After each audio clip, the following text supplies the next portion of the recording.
Το News Pistol είναι παντού. Έγκυρη και έγκυρη ενημέρωση με θέματα που αφορούν την τηλεόραση, τη μουσική και τη showbiz.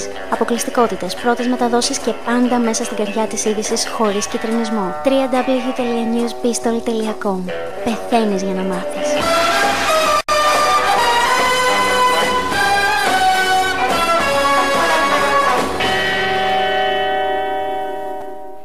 Πεθαίνεις για να μάθεις λοιπόν, και έχουμε στην τηλεφωνική μας γραμμή, όπως κάθε Παρασκευή, τον αγαπημένο. Σε εξέλιξη υπάρχουν πραγματάκια που ασχολούμαστε και για τα μουσικά δρόμενα και για τα τηλεοπτικά. Θέματα που απασχόλησαν και το News Pistol αυτή την εβδομάδα ήταν πιο πολύ, να σου πω την αλήθεια, αμιγώς τηλεοπτικά, με εκπομπές που ξεκίνησαν, όπως ήταν και η Ελένη Μενεγάκη, και τώρα με τις πρεμιέρες που έχουμε εδώ στα πρωινά προγράμματα.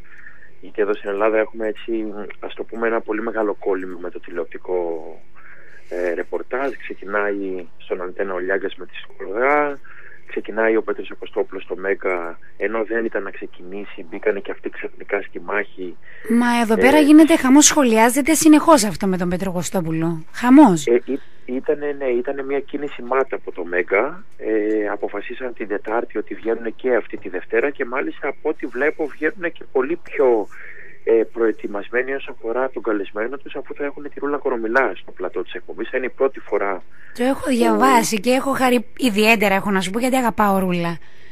Η Ρούλα νομίζω θα επιστρέψει σε τηλεοπτικό πλατό μετά από αρκετά χρόνια. Νομίζω μία από τις τελευταίες συνεντεύξεις που είχε δώσει σε τηλεοπτικό πλατό πρέπει να ήταν με την Ελένη Μενεγάκη πριν από πάρα πολλά χρόνια στον Αντένα. Δεν τη θυμάμαι να έχει βγει ζωντανά σε πρωινή εκπομπή να έχει ξαναμιλήσει. Μεγάλη επιτυχία αυτή για τον Πέτρο Κωστόπουλο και για την εκπομπή εκεί στο Μέγκα.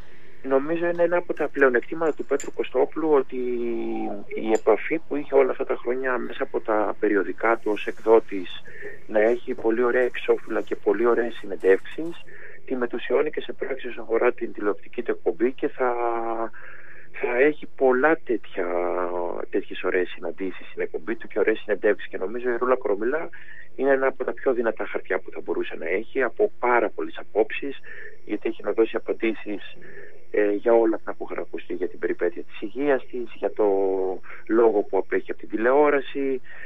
Σίγουρα θα σχολιάσει όλα αυτά που γίνονται στην τηλεόραση, τα πολιτικά δρόμενα που έχει πάρει θέση και με τη Χρυσή Αυγή μέσα από το Facebook, για τις επιθέσεις που έχει δεχτεί, για το βάρος που είχε χάσει, για το βάρος που είχε πάρει, για πλαστικές, για οτιδήποτε. Τέλος πάντων, την έχουν χτυπήσει τη Ρούλα από όλες τις πλευρές, όλοι, προκειμένου να πουλήσουν λίγα φύλλα ή να έχουν παραπάνω κλικαρίσματα στο ίντερνετ. Περιμένουμε και αναμένουμε πάρα πολύ την πρεμιέρα. Εγώ θα είμαι με ένα τηλεχειριστήριο στο χέρι και θα αλλάζω συνεχώς. Θα τα βλέπω όλα. Νομίζω οι περισσότεροι αυτό θα κάνουν. Ναι, νομίζω θα είναι ένα ντέρμπι όσο αφορά, έτσι, και την τηλεθέαση, γιατί παίζει πολύ μεγάλο ρόλο και για τους δύο το ποιος θα πάρει την πρωτιά.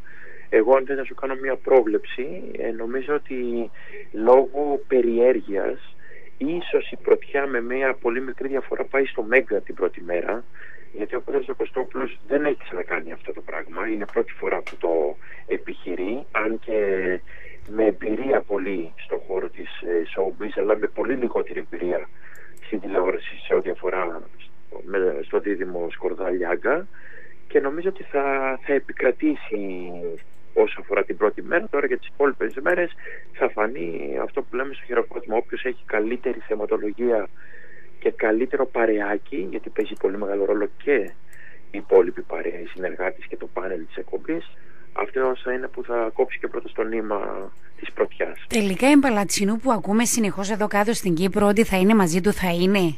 Μα θα σκάσω. Ναι, έχω την εντύπωση ότι θα είναι μαζί. Στην αρχή όλοι διαβάζαμε και το ρεπορτάζ που είχαμε ήταν ότι θα συμμετείχε στην εκπομπή με ένα ένθετο ομορφιάς για 2 φορές την εβδομάδα.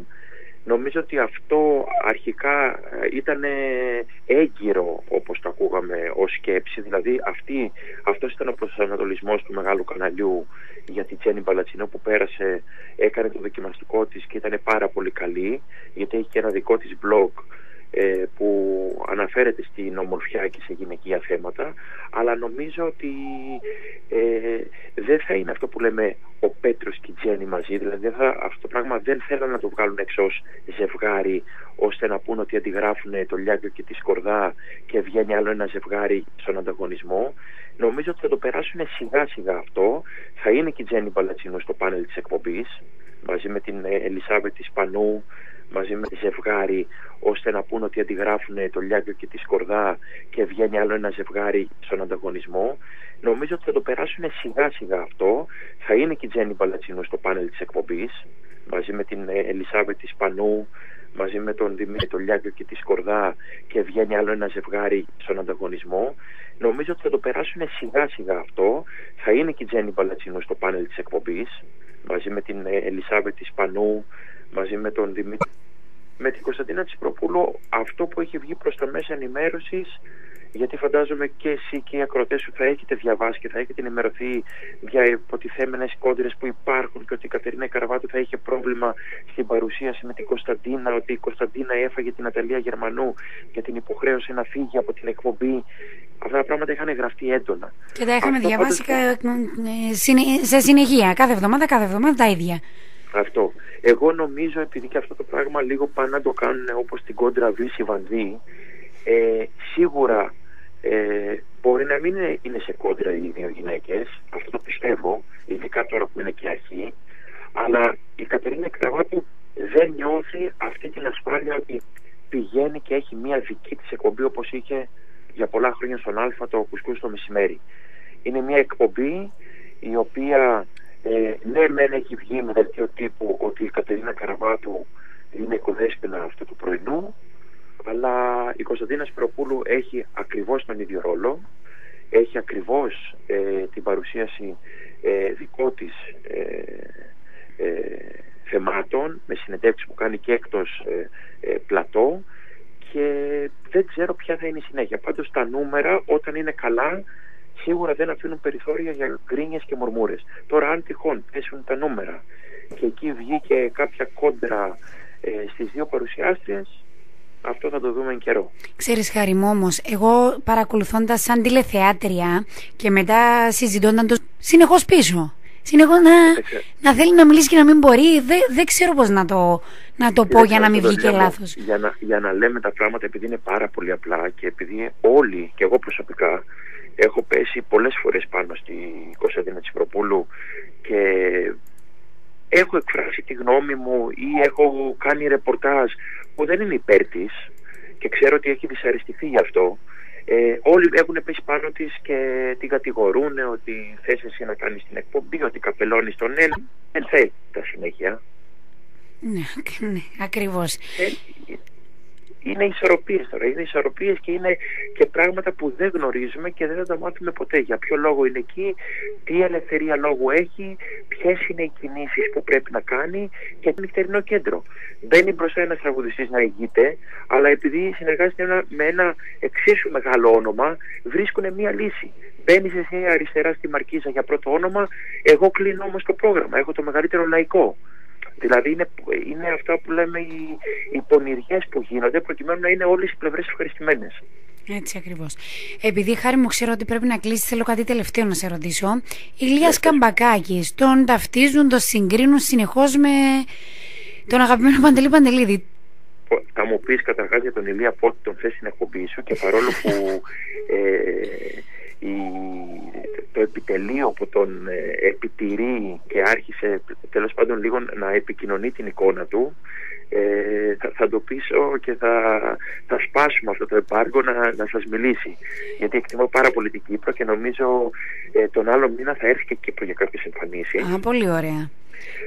Ο Ηλίας εγώ το γνώρισα πριν από 2 χρόνια όταν είχαμε μια συνεργασία σε ένα νυχτερινό μαγαζί που το συνδυάσαμε και με stand-up comedy τότε που έπαιζε η Βάνα η Μπάρμπα και μετά δίνανε σκητάλη στην διασκέδαση με τη Φέλξη και τον Ηλία τον Καμπακάκη. Είναι ένας πολύ καλός μουσικός. Έχω να σου πω, και αυτό το ξέρουν ελάχιστοι, ότι είναι πατέρας, έχει ένα παιδάκι. Wow, φαίνεται πολύ μικρός. Ναι, γιατί είναι μικρός. Είναι ένα παιδί που αγαπάει τη μουσική, γράφει μουσική, στη Θεσσαλονίκη. Πολύ χαίρομαι γι' αυτό, και αυτό που νομίζω είναι τιμή για κάθε καλλιτέχνη, νέο καλλιτέχνη που προσπαθεί να μπει μέσα στα μουσικά δρόμενα και στη showbiz και στο να γίνει ευρέως πιο γνωστός, εκτός από τη Θεσσαλονίκη που νιώθει μια ασφάλεια που είναι η πόλη του εκεί, είναι ότι η Peggy Zina πριν από λίγες μέρες που ηχογράφησε το νέο της live CD, που το παρουσίασε εδώ σε ένα νυχτερινό μαγαζί, μέσα στα τραγούδια, δεν ξέρω, 30-40 που τραγούδισε, μέσα σε αυτά τα live τραγούδια ήταν και τραγούδι του Ηλία του Καμπακάκη. Αυτό λέει πολλά. Και νομίζω αυτό είναι μια πολύ μεγάλη επιβράβευση για ένα καλλιτέχνη ο οποίος ακούει τους συνεργάτες του. Δεν έχει καμία σχέση με τον Παντελή τον Παντελίδη, γιατί κάποιοι σπέβδουν να πούνε ότι μιμείται τον Παντελή. Καμία σχέση.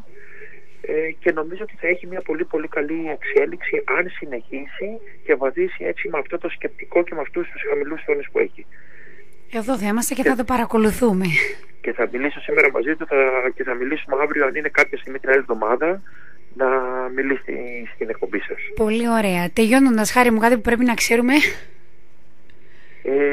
Νομίζω δεν έχει συμβεί κάτι. Απλά ήθελα εγώ να σε ρωτήσω, γιατί εδώ γράφτηκε σε πολλά site και blog όσον αφορά την Έλληνα την Παπαβασιλείου που βρίσκεται και στην Κύπρο και παρουσιάζει μια εκπομπή. Τα καλυστεί ο Θεός να τα κάνει. Ορίστε. Τα καλυστεί ο Θεός να τα κάνει. Τα καλυστεί ο Θεός να τα κάνει. Καταρχάς είδα τις κοπέλες, οι κοπέλες είναι πάρει τη μία πάρει την άλλη. Ακριβώς. Πες τα ζήλω με τα λέω εγώ, γιατί εγώ καθημερινά τα λέω και είμαι η καγιά της παρέας. Απλά αυτό που με συγκίνησε εμένα και δεν μπόρεσα να παρακολουθήσω ακριβώς το λόγο που έχει γίνει τόσος δώρος, είναι για μια κοπέλα και ένα άγνωστο δράμα που βγήκε προς τα έξω, μια ιστορία που συζητήθηκε σε όλη την Κύπρο. Εσύ γνωρίζεις γι' αυτό. Εγώ το έκανα αναπαραγωγή μέσα από το site μου χτες. Ναι, είχε συμβεί ένα τραγικό γεγονός. Ένα ζευγάρι τέλος πάντων που ήταν σε διάσταση, ο σύζυγος σκότωσε την κοπέλα και μετά αυτοκτόνησε και ο ίδιος, και ήταν πρώτη ξαδέρφη με μια διαγωνιζόμενη. Πώς θα το πω, είναι reality καλυστία, σχολιάζεται πάρα πολύ αρνητικά από όλον τον κόσμο. Δεν έχω ακούσει από νούμερα τηλεθέασης. Αυτό δεν το γνωρίζουμε, δεν έχω ακούσει κάτι, δεν έχω ενημερωθεί γι' αυτό. Αυτό που ξέρω είναι ότι δεν αρέσει σε κανένα, δηλαδή δεν μπορείς να το παρακολουθήσεις και ώρα. Εγώ το παρακολουθώ 10 λεπτά ας πούμε για να πάρω μια ιδέα το τι συμβαίνει και δεν μπορείς περισσότερο. Μάλιστα. Έχει έρθει στην επιτροπή, την κριτική επιτροπή, είναι και ο Μίλτος Μακρύδης που τον έχουν ανακαλύψει από το πουθενά. Είδα που είχαν και μια λογομαχία και μια κοκορομαχία, τα έβλεπα στα βίντεο που μας στείλαν από την Κύπρο. Ο οποίος Μίλτος Μακρύδης έχει μιλήσει σε ραδιοφωνική εκπομπή σε άλλο σταθμό και έχει πει τα χίλια μύρια για τον Πέτρο Κωστόπουλο. Μάλιστα. Εντάξει, όποιος είναι εκτός τηλεόρασης τώρα ξέρεις πως είναι αυτά τα πράγματα. Και ξέρεις αυτό που είπες και εσύ πριν, ανακαλύφθηκε από το πουθενά. Εντάξει, ο Μίλτος Μακρύδης τη δεκαετία του 90 είχε πολύ μεγάλη συνεισφορά στην ιδιωτική τηλεόραση, δηλαδή μην ξεχνάμε το παρελθόν, αλλά το θέμα είναι ότι για πάρα πολλά χρόνια λείπει από τα τηλεοπτικά δρόμενα και όταν κάποιος λείπει και είναι στην απέξω και τον έχουν ξεχάσει, όταν επιστρέφει βγάζει και ένα παράπονο. Δεν το συζητάμε. Έτσι ακριβώς. Λοιπόν, Χάρη μου, θα σου ευχηθώ καλό υπόλοιπο, όλα να πηγαίνουν δεξιά. Κλείνουμε με Ηλία Καμπακάκη και θα τα πούμε ξανά ραδιοφωνικά την άλλη Παρασκευή. Την άλλη Παρασκευή που είναι και η πρεμιέρα του Παντελή Παντελίδη στο θέατρο και θα έχω να σας πω και πολλά πράγματα, αφού θα έχετε δει βέβαια και πλούσιο υλικό από πρόβες. Παρασκήνια, θέλω παρασκήνια. Και από backstage, όλα θα τα βλέπετε στη News Pistol όλη τη εβδομάδα. Πολύ ωραία, καλό υπόλοιπο Χάρη μου, φιλάκια πολλά. Ευχαριστώ πολύ, να είστε.